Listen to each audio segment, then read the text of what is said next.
moi, j'étais parmi ceux-là qui pensaient que notre République a besoin d'avoir un président qui règne pendant longtemps. Parce qu'un président qui fait 5 ans, ce n'est pas un président. Comment ça? Oui, moi je me disais, un président qui règne au Congo doit faire au moins 10 ans. Avec beaucoup de raisons, sur le plan économique, sur le plan politique, sur tous les plans. Les 10 ans d'un président de la République vaut mieux pour permettre à la République de décoller. Je n'ai pas voulu être de l'opposition, parce que l'opposition au Congo, c'est critiquer même ce qui est bien. Et insulter également. Oui, donc ça n'a pas touché, ça n'a pas collé à ma moralité. Je me dis, être de l'opposition, effectivement, vous allez sentir dans votre corps, il y a un sang qui coule de celui de s'opposer à tout. Il mesure 2 mètres, vous vous dites non, parce qu'il est de l'opposition. Ça, c'est 1,20 m. Et vous allez trouver à la télé des gens qui discutent des choses sans fondement. Vital Kamerhe m'avait poussé moi à faire la politique. En le voyant de loin, je me disais, je n'entrerai pas ni dans PPRD, ni dans un autre parti politique. Mais le jour que Kamerhe aura son parti, moi je serai le premier à adhérer. Avant l'INC, je n'avais pas un parti. Le premier parti que j'ai adhéré, c'était l'INC de Kamerhe. Et je n'ai pas adhéré parce que j'avais connu Kamerhe, on avait échangé avec Kamerhe. J'ai trouvé son intelligence, ses interventions au niveau de l'Assemblée nationale et ça m'inspirait aussi d'être l'un de ses adeptes politiques. Il y a un terme, Swahili on dit, Butam Wakatanga, Nikuria, Kunywa, Nakulala.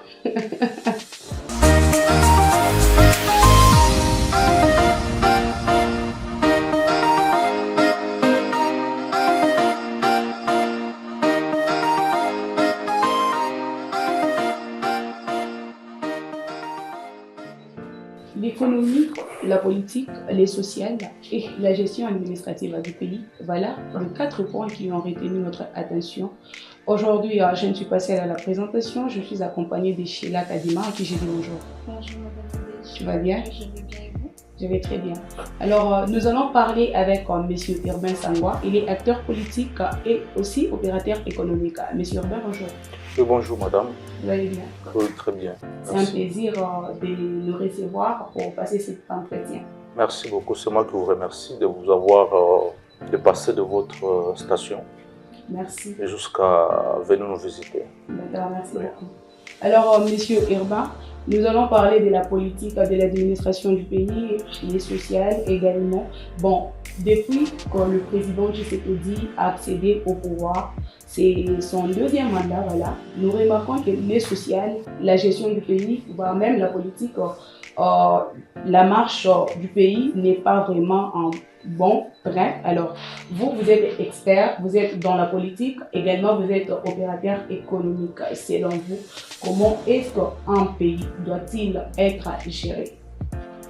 Oui, merci beaucoup de cette question aussi pertinente de la gestion d'un pays. Et quand on parle d'un pays, on voit la République démocratique du Congo. On ne peut pas parler de la gestion présente sans pour autant jeter un regard sur la gestion passée. Parce que celui qui gère aujourd'hui, il gère l'actif et le passif. Il a hérité de certaines réalités sur le plan socio-économique et sur le plan politique. Et toutes ces réalités-là doivent être prises en compte pour passer à une analyse et donner une voie de gestion d'une république comme la nôtre ici. Alors, parce qu'il faut parler tout de même de la gestion, je ne sais pas m'atteler uniquement à la gestion du président Félix Tshisekedi. Vous parlez bien de son 2e mandat. Le 2e mandat est constitué de 5 ans. 5 ans, ça fait 10 ans. Alors, les 10 ans, la République démocratique du Congo est indépendante depuis 1960.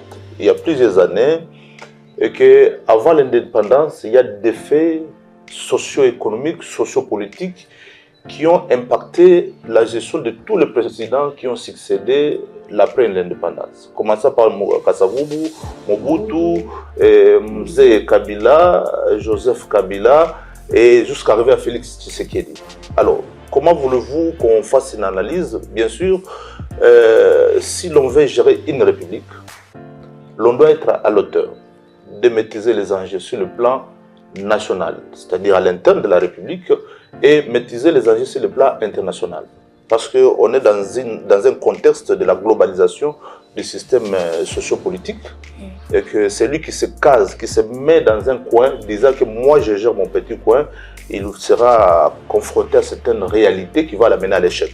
C'est que vous allez trouver le président actuel, il peut avoir des difficultés de gestion, ça ne veut pas dire qu'il est incapable de les gérer, mais il y a des réalités qui ont précédé, qui font qu'aujourd'hui, qu'il ne soit pas en mesure de prendre une décision dans son propre pays, parce qu'il y a des réalités internationales qui s'imposent. Alors, parlant de la globalisation, ça va nous amener à comprendre le système économique mondial, parce qu'on parle de la gestion économique de la République.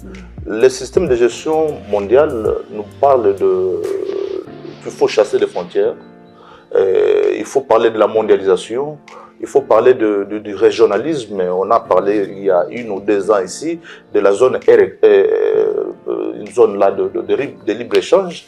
Donc on peut être au Congo, dirigeant le Congo, prenant la politique pour la gestion du Congo, mais cette politique doit se référer aux réalités sur le plan régional. Qui sont le voisin de la RDC, qui partagent les échanges commerciaux avec la RDC, quel est l'impact des importations, des exportations de notre pays pour arriver à déterminer l'élément balance commerciale, ce qui va nous amener qu'à avoir l'obligation d'avoir à la tête de la République, de cet ministère, des personnes ayant la capacité de maîtriser tous ces enjeux. Alors, ne pas être à l'auteur de maîtriser les enjeux sociopolitiques et socio-économiques et se concentrer aux réalités de la République démocratique du Congo, ça peut être un échec très fort. Et pour le moment, vous allez vous rendre compte que toutes les décisions, puissantes qu'elles soient, mais ça arrive toujours un échec, ça ne donne pas les fruits attendus par ceux qui sont à la tête de la République. Et la population crie. Et vous savez qu'il y a aussi des décisions qu'on peut prendre ici, ces décisions sont parfois rejetées par ceux qui sont dans la région, par exemple la région de l'Afrique centrale, la région de SADC et consorts. Tous ces gens-là ont de l'impact dans une décision portant gestion d'un pays. Donc sur le plan économique, toute autorité voulant prendre une décision de gestion devra se référer aux réalités mondiales. Parce que pour le moment, l'inspiration s'oriente vers la gestion mondiale. Le Congo fait partie de ces bateaux de la globalisation. Et étant dans ces bateaux de la globalisation, vous pouvez subir les effets des autres. Je peux donner un exemple. Quelqu'un qui voyage par bateau, mais il monte au bord du bateau, il n'a pas à manger. Ou bien il a amené une petite quantité de sa provision. Okay. Mais le voyage est de 10 jours. Vous allez vous rendre compte que vous avez fini à manger. Et après quoi, qu'est-ce que vous allez faire? Vous allez commencer à regarder les autres qui étaient avisés bien avant parce qu'ils se disaient que notre voyage est de 10 jours, on doit avoir une provision qui va répondre à ces 10 jours. Voilà, c'est un Congo qui est dans un bateau de la mondialisation, mais les provisions du Congo ne lui permettent pas de faire route ensemble avec les grandes puissances. D'où on va vous engloutir jusqu'à un certain niveau et que toute décision que vous prendrez à ce moment-là va dépendre des autres. Vous risquez de vendre votre chemise en échange de l'histoire à manger. Oui. Et si vous allez voir la RDC, manquant les moyens pour capitaliser sa richesse, parce qu'on dit la RDC est riche, mais on peut prendre toutes les décisions portant réforme du code minier, réforme de tel autre secteur, mais toutes ces décisions-là dépendent des autres parce que vous devez recourir à eux. À ce moment-là, le Congo a la richesse, le Congo n'a pas les moyens d'exploiter sa richesse, de capitaliser cette richesse. Qu'est-ce qu'il faut? Il faut recourir à la contribution d'autres partenaires internationaux qui peuvent apporter les capitaux pour investir. Là devient la notion d'un partenariat et que vous devez dépendre de ces gens-là. Alors si le Congo était averti, le Congo pouvait prendre sa provision pour 10 jours et le Congo ne dépendrait pas des autres voyageurs qui sont dans les bateaux, de peur de ne pas être dépendant d'eux. Nous sommes dépendants du reste des pays du monde, nous sommes dépendants des économies du monde. Notre économie est extravertie parce que ça ne nous donne pas l'espoir de produits pour nous-mêmes et de satisfaire les besoins de la population. Que faudra-t-il faire? Il faut s'adapter au système mondial. Alors, si vous dites que nous sommes dépendants de partenariats internationaux, il faut signer des contrats et tout, est-ce que l'indépendance de la RDC en vaut-elle la peine de déclarer que nous sommes dépendants alors que sur sur plusieurs plans, nous dépendons des étrangers, voire même des grandes puissances. Oui, c'est pourquoi parler de l'indépendance, il y a de ceux-là qui pensent, les analystes, que l'indépendance accordée à la RDC, c'est peut-être une indépendance administrative et aussi quelque part politique. Mais l'indépendance économique n'a pas été donnée à la RDC. Cette indépendance qui n'a pas été donnée à la RDC ne permet pas à la RDC de voler. Parce qu'on vous a accordé l'indépendance, mais sous la table, on tire l'indépendance quelque part. Pour prendre une ou telle autre décision, il faut dépendre du Fonds monétaire international, c'est une réalité. Pour prendre une telle autre décision, il faut dépendre de la Banque mondiale, c'est une réalité. Pour prendre une telle autre décision, il faut voir dans quelle mesure vous pouvez vous retrouver dans le cercle de ceux qui ont le lobby et le pouvoir de prendre la décision. Et aller vers eux, c'est chercher une indépendance encore. Donc, la plupart des pays africains, en général, ont connu l'indépendance vers les années 60, mais les indépendances connues, moi je pense que c'était prématuré.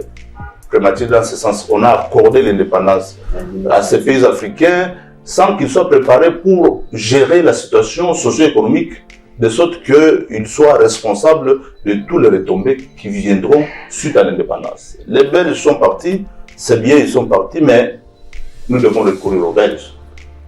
Il y a certaines décisions ici, bon, la Belgique doit parler. Mais pourquoi? Donc, on a l'indépendance, bien sûr, mais il y a des choses que nous devons fournir un effort pour être matures. Et heureusement qu'il y a certains pays africains qui ont compris ça. Ils ont organisé leurs économies, leurs politiques, jusqu'à devenir matures et être indépendants quelque part. Mais si ici au Congo, on continue encore à être autour des débats visant les conflits, la recherche du pouvoir, tout ça, ça ne nous avance pas. Et les impérialistes profitent de cette faiblesse du Congolais à la recherche du pouvoir, on nous divise et ils règnent sur nous. Alors, et ils développent le principe de diviser pour régner. On règne pourquoi? C'est pas pour vous laisser indépendant, on règne parce qu'on veut vous dominer encore. On veut prendre les dessus sur vous. Voilà. Donc, c'est ce qui gêne un peu la situation de certains pays africains, et en particulier notre République. Parler de l'indépendance, c'est bien, mais nous devons être matures. Je pense qu'il y a plus de 60 ans maintenant que le Congo est indépendant.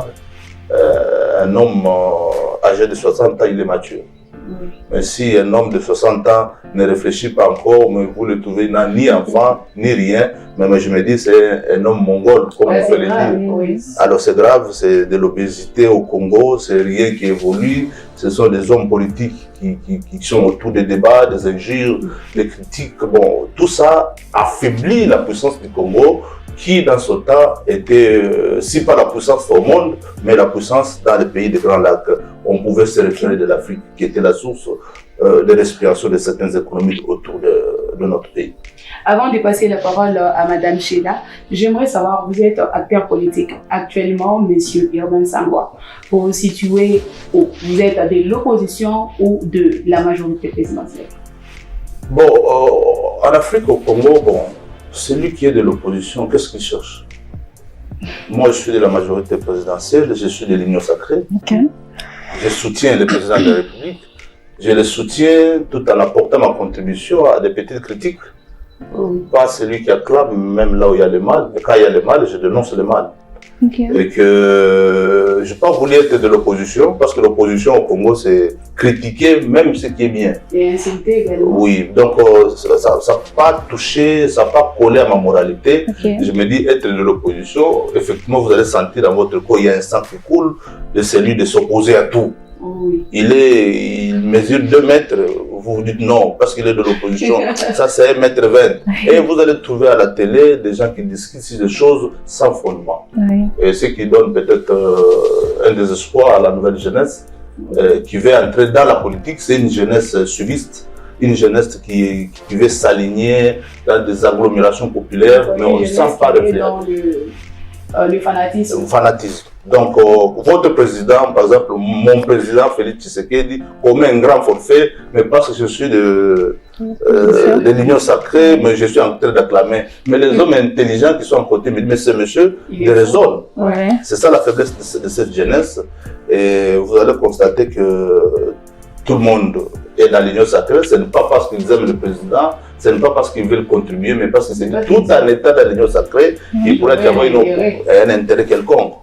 Est-ce qu'on se lance dans la politique? Oui, bien sûr, la politique c'est pour avoir le pouvoir, mais néanmoins, l'idéologie doit précéder le pouvoir. Alors, Monsieur Urbain, oui, en tant qu'opérateur économique, jusque là, nous voulons savoir quel est votre jugement ou votre analyse, notamment sur le bureau définitif de la Constitution Vital Kamerhe, le gouvernement Judith Suminwa Tuluka. Quel est votre jugement? Bon, Vital Kamerhe, président de l'Assemblée, moi, quand Kamerhe était président de l'Assemblée à l'époque Kabila, oui, j'avais de l'espoir en Vital Kamerhe. Quand je suivais la télé, je suivais les plénières, je sentais en lui l'intelligence que moi je cherchais dans les hommes politiques. Eh bien, Vital Kamerhe m'avait poussé moi à faire la politique. À le voir de loin, je me disais je n'entrerai pas ni dans le PPD ni dans un autre parti politique. Mais le jour que Kamerhe aura son parti, moi je serai le premier à adhérer. Avant l'INC, je n'avais pas un parti. Le premier parti que j'ai adhéré, c'était l'INC de Kamerhe. Et je n'ai pas adhéré parce que j'avais connu Kamerhe, on avait échangé avec Kamerhe. J'ai trouvé son intelligence, ses interventions au niveau de l'Assemblée nationale et ça m'inspirait aussi d'être l'un de ses adeptes politiques. Mais le parti implanté à Lubumbashi, il y avait certains habits, certaines déviations qui ne venaient pas nécessairement de lui, mais de ceux qui étaient comme membres du parti au niveau de la fédération de Lubumbashi. Et ça ne m'avait pas intéressé du tout. Et là, je me suis retiré du parti Kamerhe. Ce qui pousse à me dire qu'on a de l'espoir que Kamerhe peut apporter encore quelque chose. Si lui était pro-Kabila et qu'il s'opposerait à Kabila et qu'on le chasserait de l'Assemblée, je ne pense pas qu'il laisserait le président Félix faire du mal. Je pense qu'il va s'opposer à lui et lui dire la vérité, comme il a dit à Kabila son temps, par rapport aux résolutions de l'Est et consorts. Cause du fait qu'il soit limogé ou bien destitué de l'Assemblée. Il a été président, il n'a pas fini le mandat, il revient, gloire à Dieu, nous espérons que les choses vont changer. C'est un humain, dans son parcours politique, il ne manque pas de petites taches noires qu'on ne sait pas critiquer non plus ici. Alors, parlant de ça, permettez que la Première ministre, une joie pour vous les dames. Oui. Je pense que vous avez acclamé pour le président de la République. Non, une première fois en République. Depuis son histoire, ben ça fait beau d'ajouter certaines pages de l'histoire du Congo. Oui. C'est bien. Et si ça sera à l'époque du président Félix, ça orne l'histoire politique du Congo. Mais néanmoins, il y a beaucoup d'attentes. Beaucoup d'attentes de la population à la sortie de ce gouvernement ici. Je ne sais pas analyser, critiquer ce gouvernement parce que si le président a porté son choix sur cette dame, je pense que la confiance. Oui. Mais la désolation viendra d'où? Si le choix de cette dame a des tendances purement politiques, c'est une déception parce qu'on n'aura rien. Si le choix de cette dame est basé sur la capacité de cette dame de booster l'économie de cette République, nous attendons les résultats. Et qu'il a commencé, j'ai appris qu'il a été au ministère de Plan et Consorts, mais je n'ai pas eu une très bonne histoire de sa façon dont il a presté au niveau du ministère de Plan. Mais néanmoins, le ministère des Plans nous a apporté quelque chose pendant qu'il était l'un des membres de ce cabinet ministériel. Je ne sais pas quoi d'interrogation. Si le cabinet ne nous a rien apporté, mais est-ce que son cabinet actuel, là où il a la tête, va nous apporter quelque chose? La grande point d'interrogation. Néanmoins, nous, la population congolaise, nous attendons beaucoup de ce gouvernement, de la dame Premier ministre. Il y a beaucoup de défis à relever. Elle doit être à la taille de peser sur la situation politique et maîtriser, de peser sur les enjeux économiques et financiers, de peser sur les enjeux monétaires pour ramener notre franc congolais à donner de l'espoir au peuple congolais. On ne peut pas avoir une monnaie qui aussi de temps à autre, le taux de change n'est pas stable. Oui. Donc toutes ces choses-là, toutes ces obligations-là sont entre les mains de cette dame qui est Premier ministre en République démocratique du Congo. Alors, Monsieur Urbain, sur ce, je voulais un peu savoir si vous seriez pour ou contre la révision de la Constitution. Bon, pourquoi réviser la Constitution? Est-ce que il est autorisé de réviser la Constitution? Oui, la révision de la Constitution, elle est aussi constitutionnelle. Okay. C'est la Constitution qui a dit, on peut me revoir. On peut revoir la Constitution comment? Parce qu'on va trouver certaines dispositions qui ne répondent plus aux réalités. L'évolution du Congo n'est pas statique. L'évolution du Congo est dynamique. Et l'on doit suivre le dynamisme de la situation socio-politique de notre pays. Mais le bas va blesser à quel niveau? Si les hommes politiques, comme on les appelle les hommes politiques, vont jouer de changer cette loi fondamentale pour leurs propres intérêts, là, ça sera un échec grave. S'ils vont changer les dispositions portant réglementation de certains domaines de notre République, nous allons dire changer la Constitution. Moi, j'étais parmi ceux-là qui pensaient que notre République a besoin d'avoir un président qui règne pendant longtemps. Parce qu'un président qui fait 5 ans, ce n'est pas un président. Comment ça? Oui, moi je me disais, un président qui règne au Congo doit faire au moins 10 ans. Avec beaucoup de raisons, sur le plan économique, sur le plan politique, sur tous les plans. Les 10 ans d'un président de la République vaut mieux pour permettre à la République de décoller. Parce que vous allez vous rendre compte que Tshisekedi est président à son premier mandat. Le gouvernement a beaucoup tardé pour qu'il sorte. On a consommé dans les 5 ans plus de 6 mois. Même ce mandat ici, oui, le gouvernement est sorti après 6 mois. Oui. Est-ce que vous savez quand les gouvernements sont en retard, un pays préparé doit avoir déjà le gouvernement sous la table. Après l'élection, le gouvernement doit sortir. Je pense que ce sont des éléments qu'il faut changer sur la Constitution.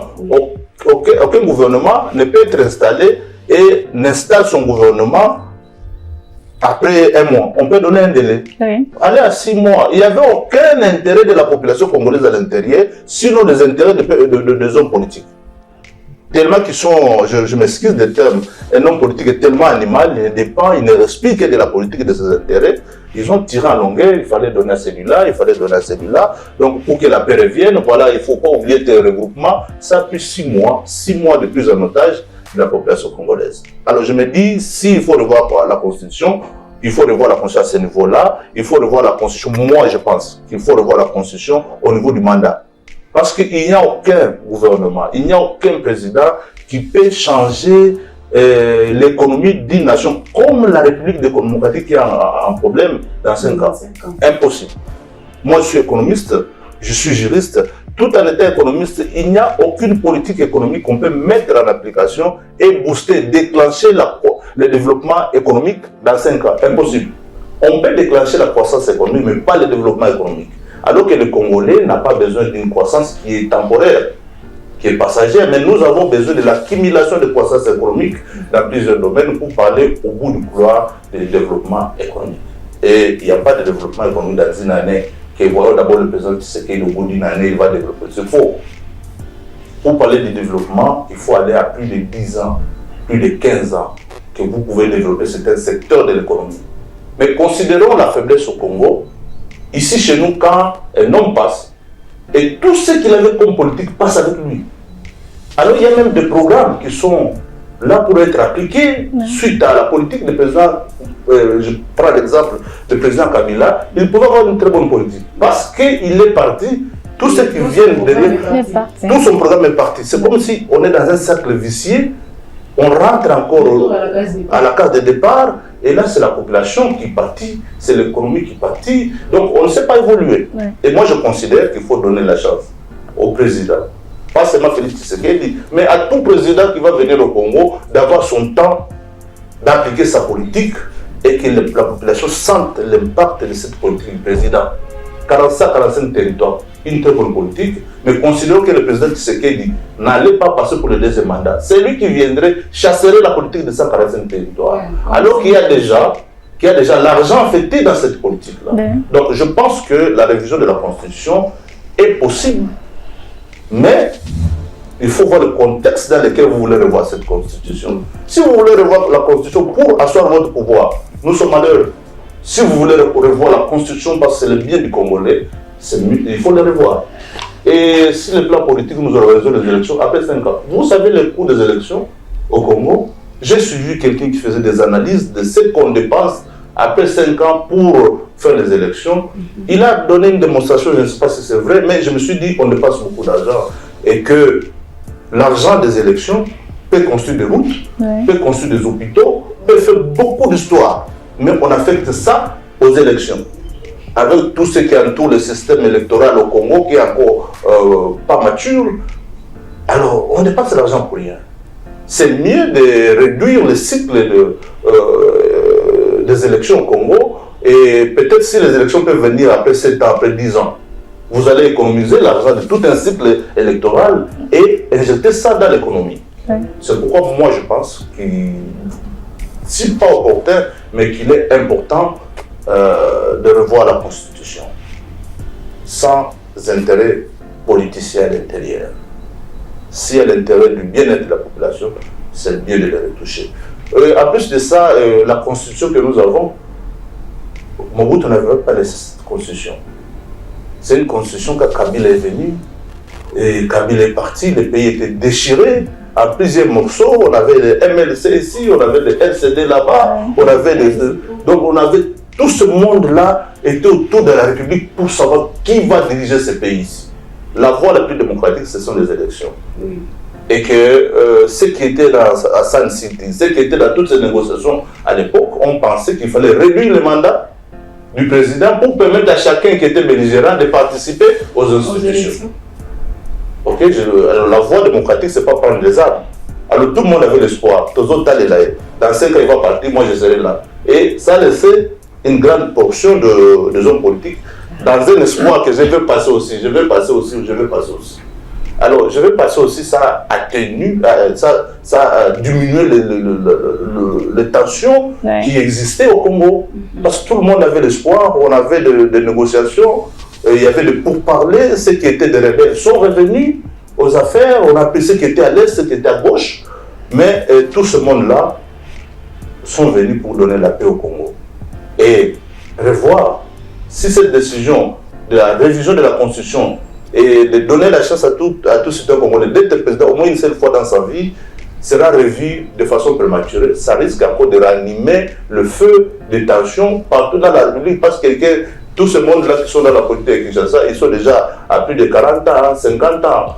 Alors si on dit que celui-ci va faire 5 ans, un mandat, et s'il s'agit d'accord, parce qu'au Congo, il n'y a personne qui va accepter de faire un seul mandat, pas seulement au Congo, mais au monde aussi, vous êtes président pour le premier mandat, attendez-vous que vous allez faire encore le deuxième mandat. La sommation de 10 plus 10, ça va faire 20, désespoir total. Alors, ceux qui sont en opposition, je vais mourir avant, qu'est-ce qu'il faut?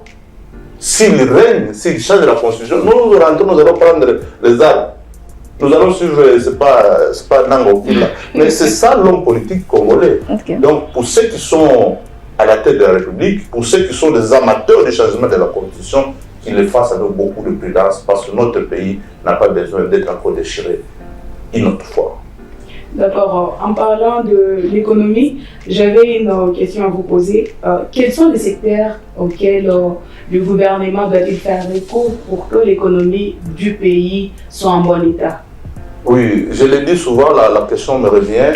Et là, quand la question revient, je me réfère au Katanga. Il y a un terme, soyez Léonie, Boutamba Katanga, Nikuria, Kunywa, Nakula. Et vous allez vous rendre compte qu'il y a des secteurs aussi importants qui touchent directement la vie de la population. Les secteurs miniers, c'est bien. Ça engage nos frères, tout ça, mais ça n'absorbe pas le taux de chômage. Alors que la population congolaise, avec une jeunesse forte, on doit insérer cette population dans les secteurs aussi importants, qui soient des acteurs permanents de ces secteurs-là. Et moi, je me dis toujours, après analyse, le secteur agro-pastoral, c'est le secteur le plus important. Et que je ne sais pas cette année qu'est-ce qui a été affecté pour ce secteur. Parce que si on veut développer, l'agriculture, on veut développer la pêche et l'élevage. Nous devons constater ça au niveau du budget. Si le budget de ces secteurs-là ne prend que 3-4%, croyez-vous qu'on va développer ça? Non. Tous ces gens ici qui font la politique, ils sont devant les directeurs de partis politiques. Parfois, ils n'ont pas mangé, ils ne travaillent pas. Et qu'est-ce qu'il faut faire? Il faut aller devant là parce qu'on va donner l'argent. Si les Congolais trouvent à manger, je vous dis franchement qu'aucun Congolais n'ira faire la politique. On va laisser la politique aux politiciens. Et les Congolais vont s'occuper de leur vie quotidienne, avoir son pain quotidien. Alors, le secteur à développer ici au Congo, c'est ça. C'est le secteur agropastoral. Vous allez constater que ce secteur a de l'impact sur le plan de l'économie et qu'on ne peut pas négliger. Si on consomme, on produit pour nous-mêmes, pour la consommation du Congolais, soyez-en sûrs qu'on ne veut pas acheter en Zambie. Ici, aller à Kasumbalesa, vous allez constater qu'on est pauvre. Pas tout ce que nous mangeons, mais une grande partie de ce que nous mangeons vient de la Zambie. Oui. Le sol zambien est le même sol que le sol congolais. Mais pourquoi on ne cultive pas chez nous? Pourquoi on n'a pas de l'élevage chez nous? Pourquoi on ne pratique pas la pisciculture chez nous? Tout ça, ce sont les grandes questions.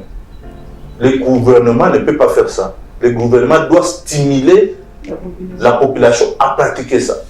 Est-ce que nous avons une politique de crédit agricole chez nous? Ça n'existe pas. Donc le gouvernement, la Banque centrale peuvent se mettre ensemble avec les banques commerciales ici, disant qu'il faut ouvrir un package de crédit agricole aux agronomes. Ça va leur permettre d'aller. Et pas de crédit agricole avec un taux d'intérêt qui va au-delà de 20%. Ça ne va pas permettre à ces gens-là d'évoluer. Donc il y a beaucoup de choses que nous pouvons faire dans ces secteurs-là. Et ça va nous éviter d'aller à Kasumbalesa. Tous les bus qui quittent Kasumbalesa vers Lubumbashi, au-dessus il y a des poules.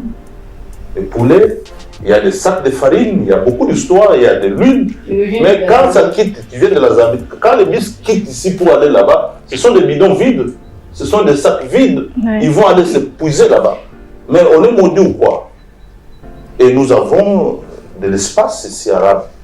On ne sait pas les exploiter, mais le gouvernement ne sait pas aussi stimuler la population à être dans ce secteur. Tout le monde, le regard est fixé vers le secteur minier. Le secteur minier, c'est bien, c'est notre richesse. Et nous devons jeter le regard dans le reste des secteurs. Même, il y avait un gouverneur ici qui a imposé à tous les miniers d'avoir quelques hectares de maïs ici au Katanga.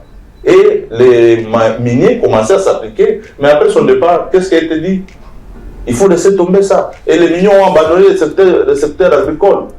Alors que la GECAMIN, qui était la seule société minière ici au Katanga, qui finançait notre budget de plus de 80%, mais cette GECAMIN-là avait ce qu'on appelait GECAMIN développement. GECAMIN développement, j'ai trouvé une concession de plusieurs hectares au niveau de Mangobo, vers la route Likasi. C'est pour qui ça? C'est pour la GECAMIN. Et là, il produisait le maïs, et à chaque mois, il donnait le farine de maïs à ses travailleurs. Quand on paye les agents de la GECAMIN, on paye les agents de la SNCC, la farine baisse de prix ici. Et quand il faut aller acheter ça en Zambie, soyez-en sûrs, on ne va pas avec le franc congolais en Zambie. On ne va pas non plus avec le kwacha, parce que le kwacha n'existe pas au Congo. On va avec les dollars américains. On va changer à Kasumbalesa, on va changer toujours là-bas pour acheter la farine, acheter les produits de première nécessité et ramener ça au Congo. Vous savez les conséquences de ça sur le plan économique, sur le plan monétaire. Nous avons les déséquilibres que nous avons ici avec notre monnaie franc congolais. Le franc congolais devait être couvert par la production locale, cette production qui est vendue à l'étranger et nous ramène les dollars américains, mais c'est le contraire qui se passe. Ce sont nos dollars que nous devons couvrir le franc congolais, qu'on amène maintenant à l'étranger pour nous amener à manger. Un, ça crée un déséquilibre sur le plan de la balance commerciale. Deux, ça crée l'instabilité du franc congolais. Trois, c'est tout ce qu'on peut faire qui ne tient pas debout. Donc, je pense que pour moi, le secteur agropastoral est le meilleur. On ne peut pas pratiquer l'agriculture, pêche et l'élevage sans parler des infrastructures. Donc, on doit avoir des infrastructures. C'est pas comme on fait de l'aventure ici. On arrange la route de ville, centre-ville vers Rouache. C'est bien, on apprend, on roule bien, on est au centre-ville. Ouais. Mais dans le reste des pays qui passent au développement des secteurs, nous avons besoin de routes qui quittent Lubumbashi vers Samboa. Dans 5 minutes, vous êtes à Samboa. Je vais à ma ferme, je visite qu'est-ce qu'il y a. Mais aller à Samboa, Il n'y a pas de routes. Allez à savoir, est-ce que les autorités voient ça? Mais ils savent arranger les routes qui sont derrière leur maison. Oh. Vous, si vous trouvez une route qu'on va asphalter, mais il y a un membre de la famille du gouvernement, je ne sais pas dans quelles conditions ils arrivent à conditionner, bon, arranger d'abord ça. Mais Kafougou là, les greniers de Lubumbashi, c'est Kafougou, c'est Samboa. Allez regarder l'état de la route. Impitoyable. Donc, si l'on parle du secteur agro-pastoral, on doit parler des infras liés à l'agriculture, on doit parler des entreprises tertiaires, c'est-à-dire les entreprises qui ont besoin de la production locale sur le plan agricole ou bien pastoral. C'est ça, parce que si on crée une entreprise, on a une société de farine, c'est pas Machamba ou quelque chose, une société qui devait produire. Quand on installait cette usine-là, je suivais à la télé que cette usine-là, exploitée à 100%, peut nourrir les grands Katanga, peut nourrir les deux Kasaï, plus les Maniema. On ne cherchera pas la farine de maïs dans ces trois ou quatre provinces. Maintenant, cette usine-là n'a plus de promotion aujourd'hui. Cette usine-là n'a plus de subvention de l'État aujourd'hui. On a besoin des usines ayant trait au secteur tertiaire parce que quand il faut exploiter cette usine, il faut avoir la matière première. La matière première, c'est le maïs. Et les Congolais vont se rendre au champ pour produire parce qu'ils vont vendre dans cette usine. Nous avons besoin des usines de production de confiture. Nous avons des usines de production de ça parce que nous allons nous mettre là à l'arracher pour produire mettre le manguier. Ça va nous produire faire un certain temps le mangue et puis on va vendre dans cette usine qui va produire des confitures. Tout ça, le Congo en a besoin. Et nous manquons les gens qui... Je pense que tout le monde est intelligent. La plupart d'eux sont des professeurs de l'université, mais je ne comprends pas pourquoi, avec leur intelligence, quand ils nous enseignaient à l'université, se retrouver dans la politique, ils sont dans une confusion totale et devenus comme de petits fous politiques. Ne sachant plus le petit théorie qui nous a appris à l'économie, comme un professeur qui nous a appris l'économie de développement, mais lui-même en tant que ministre, il ne sait pas appliquer la politique de développement économique. Okay.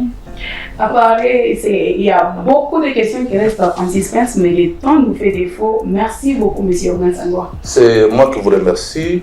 Et peut-être à la prochaine occasion, on va devoir s'atteler sur le reste des points qui n'ont pas été développés ici suite à votre agenda et l'emploi du temps. Merci beaucoup. Merci à toi, Sheila. Merci beaucoup, Nadège. À vous tous ceux qui nous avez suivis de partout, je vous dis merci et à très bientôt.